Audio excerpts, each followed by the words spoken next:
विशाल पांडे हमारे सहयोगी जुड़े हुए हैं। विशाल, स्नान ध्यान करने के बाद, पूजा अर्चना करने के बाद नरेंद्र मोदी की लौटती हुई तस्वीरें ये हम देख रहे हैं और खड़े होकर उसी बोट पर जिससे वो गए थे वहां पर भारी तादाद में जो लोग मौजूद हैं, हाथ हिलाकर सभी का अभिवादन स्वीकार करते हुए और मोदी मोदी के नारे भी वहां पर लग रहे थे। खबर यह भी है कि जिस संगमनोस पर नरेंद्र मोदी ने डुबकी लगाई, उसके दूसरे छोर पर सामान्य श्रद्धालु भी हर रोज की तरह डुबकी लगा रहे थे। विशाल,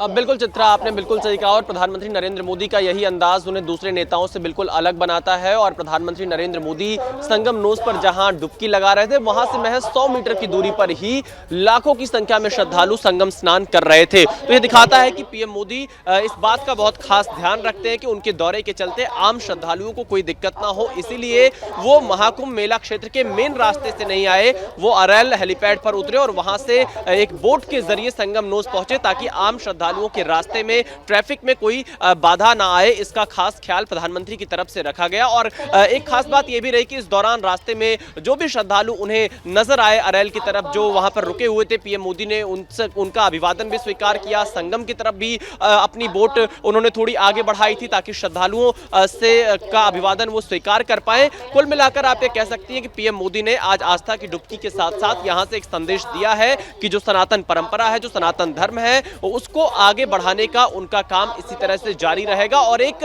मां गंगा के भक्त के तौर पर संगम स्नान करने यहां पर पहुंचे थे 2014 में, जब उन्होंने नामांकन भरा था वाराणसी से सांसद के चुनाव के लिए। उस समय भी प्रधानमंत्री नरेंद्र मोदी ने यही कहा था कि मां गंगा ने मुझे बुलाया है, और उसके बाद से गंगा सफाई अभियान को लेकर बहुत सारे काम उनकी तरफ से किए गए। और आज जो गंगा का जल है प्रयागराज में, वो काफी स्वच्छ माना जा सकता है। और इस गंगा के जल में आकर बड़ी संख्या में श्रद्धालु, देश ही नहीं दुनिया से श्रद्धालु पहुंचकर डुबकी लगा रहे हैं और यहां से गंगा जल लेकर वापस जा रहे हैं। तो कहीं ना कहीं आस्था और जो उनके अपनी श्रद्धा है, उसके साथ साथ जो उनके वादे थे, जो उनके संकल्प थे, उनको पूरा करते हुए प्रधानमंत्री नरेंद्र मोदी इस 10 साल के दौरान दिखे हैं। और यहां से एक ही चीज का संदेश पीएम मोदी ने दिया है कि यह एकता का महाकुंभ है, सामाजिक समरसता का महाकुंभ है। और महाकुंभ की जब से शुरुआत हुई तब से इसी लाइन पर प्रधानमंत्री नरेंद्र मोदी ने पूरी दुनिया को संदेश दिया। और आज यहां पर उन्होंने आस्था की डुबकी लगाई, गंगा पूजन किया। जो तीर्थ पुरोहित थे,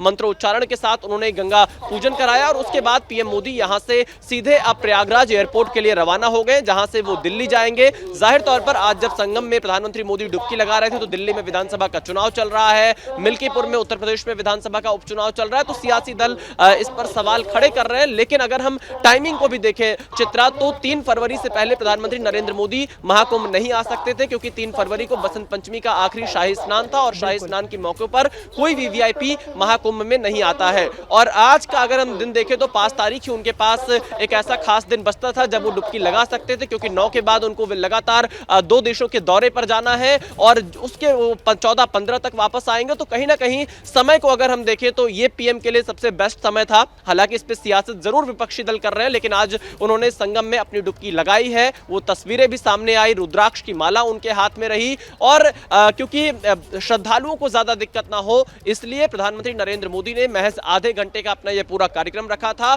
और अब यहां से वो वापस दिल्ली के लिए रवाना हो चुके हैं। अवधेश, कुछ कहना चाह रहे हैं अवधेश?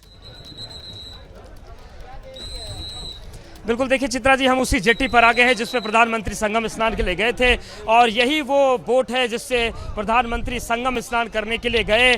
तो ये अब आप देखिए संगम का कितना विहंगम और मनोरम दृश्य है। हल्की हल्की हवा चल रही है तो कितनी सुंदर लहरें तैर रही हैं, और ये जो सौंदर्य है गंगा